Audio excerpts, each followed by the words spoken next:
తూర్పుగోదావరి జిల్లా కలెక్టరేట్ వద్ద రాష్ట్ర రెవెన్యూ ఉద్యోగుల సంఘం ఆధ్వర్యంలో ఉద్యోగులు ఆందోళన చేపట్టారు. పీఆర్సీ కమిషన్ నియామకం, ఐఆర్ అమలు, డీఏ బకాయిల చెల్లింపు వంటి పెండింగ్ సమస్యలను వెంటనే పరిష్కరించాలని ప్రభుత్వాన్ని డిమాండ్ చేశారు.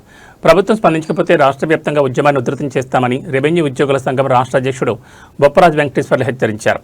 జూలై 12 శ్రీకాకుళం, జూలై 21 అనంతపురంలో ఉద్యమ సన్నద్ధ సభ నిర్వహించనున్నట్లు వెల్లడించారు. గత ప్రభుత్వ హయాంలో సుమారుగా 30,000 కోట్ల పైచిలుకు బకాయిలు ఉన్నటువంటి పరిస్థితుల్లో ఉద్యోగులు కూటమి ప్రభుత్వం వచ్చిన తర్వాత మా బకాయిలు చెల్లిస్తారని, ఎప్పటికప్పుడు డిఏలు చెల్లిస్తారని, మంచి పిఆర్సీ ఇస్తారని, పిఆర్సీ ఆలస్యమైతే ఈలోపు ఐఆర్ చెల్లిస్తారని, మా సరెండర్ లీవులు వస్తాయని, మా ఎర్రన్ లీవులు వస్తాయని, మా జీతబత్యాలు ఎప్పటికప్పుడు బకాయిలు లేకుండా ఉంటాయని చెప్పని ఎంతో ఆశతో ఉన్నాం. కానీ గత ప్రభుత్వ హయాంలో ఇవ్వాల్సినటువంటి 30,000 కోట్ల పైచిలుకున్నటువంటి బకాయిలు ఎవరికి ఎంతెంత రావాలో కనీసం లెక్కలు కూడా ఈ రోజుకు కూడా ఈ ప్రభుత్వ హయాంలో ఉద్యోగులకు ఇచ్చినటువంటి పరిస్థితి లేదు.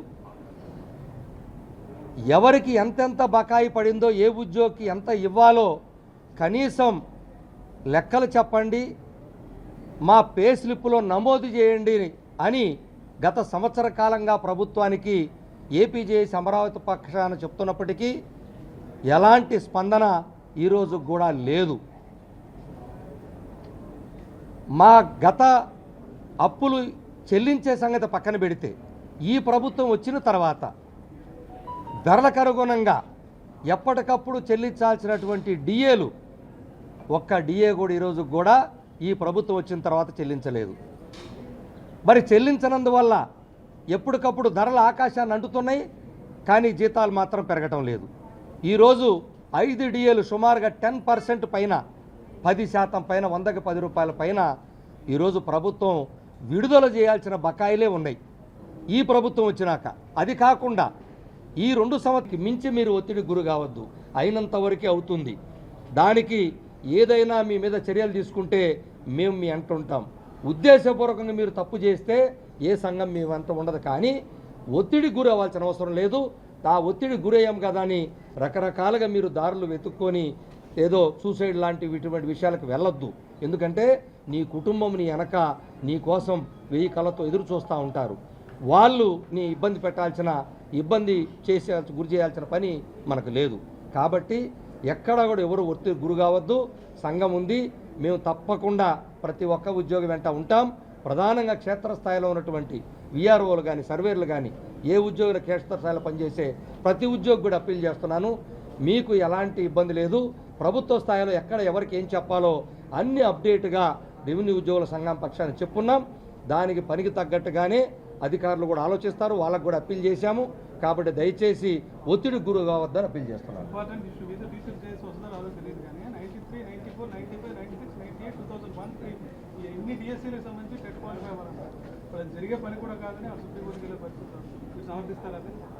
అంటే వాళ్ళు ఇప్పటికే టీచర్ సంఘాలు పక్షాన దాన్ని మొన్న ఇటీవల కూడా అప్పీల్ చేశారు ప్రభుత్వం దృష్టికి.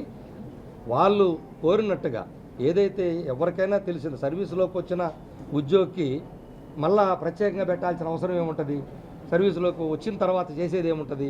కాబట్టి ప్రభుత్వ పక్షాన ఏదైతే టీచర్ సంఘాలు కోరినటువంటిది న్యాయమైన డిమాండు తప్పకుండా ప్రభుత్వం పరిగణలోకి తీసుకొని కేంద్ర ప్రభుత్వాన్ని కూడా ఒప్పించే విధంగా ప్రభుత్వం చర్యలు జరగాలని ఏపీజేఏసీ అమరావతి పక్షాన్ని కోరుతున్నాం. నా పేరు టీవీ ఫణిపేర్రాజు. నేను ఏపీజేఏసీ అమరావతి అసోసియేట్ చైర్మన్గా పనిచేస్తున్నాను.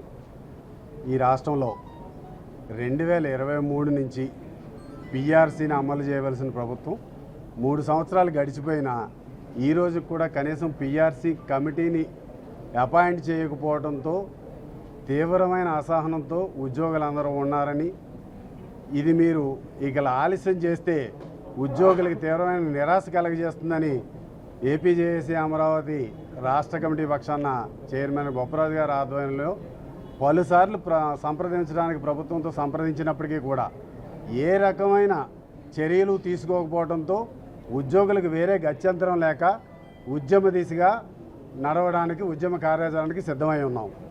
ఒకటి మీరు గమనించండి, ఉద్యోగులారా ఒకటి గమనించండి, మనకి దురదృష్టం ఏంటంటే ప్రతిపక్షం మన మీద ప్రేమ చూపిస్తున్నారు, ప్రభుత్వాలు మనల్ని పట్టించుకోవడం మానేసినాయి. ఇది గత 10 సంవత్సరాలుగా జరుగుతూ ఉంది. ఇప్పుడు మనం మేల్కోకపోతే, మన గురించి మనం అడగకపోతే భవిష్యత్తులో మనకు సాంప్రదాయంగా గతం నుంచి వస్తున్న నిబంధనల ప్రకారం వస్తున్న మన ప్రయోజనాలన్నీ మొత్తం పోయే ప్రమాదం ఉంది. మనం భయపడవలసిన పని లేదు.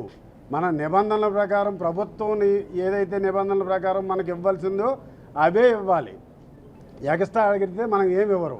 కానీ ఆ నిబంధనలు ప్రభుత్వమే ఉల్లంఘించే పరిస్థితులు వస్తున్నాయి. దీన్ని గమనించి ఇక నుంచి కార్యాచరణ కమిటీ చైర్మన్గా నేను, అలాగే మాకు 13 మంది కమిటీ సభ్యులు ఏదైతే ఉన్నారో, మీ కార్యాచరణ ఇచ్చే ముందు ప్రతి ఒక్క ఉద్యోగిని అవేర్నెస్ క్రియేట్ చేసి ఎంత నష్టం అవుతున్నావు, ఇన్ని సంవత్సరాలుగా నీకు రావాల్సిన బకాయిలు ఎన్ని లక్షల్లో పెరిగిపోయినాయి, కనీసం నీకు జీతం ఎంత వస్తుందో తెలుస్తుంది, కానీ చనిపోతే నీ కుటుంబానికి ఎన్ని బకాయి ఉంది అనేది ఎంత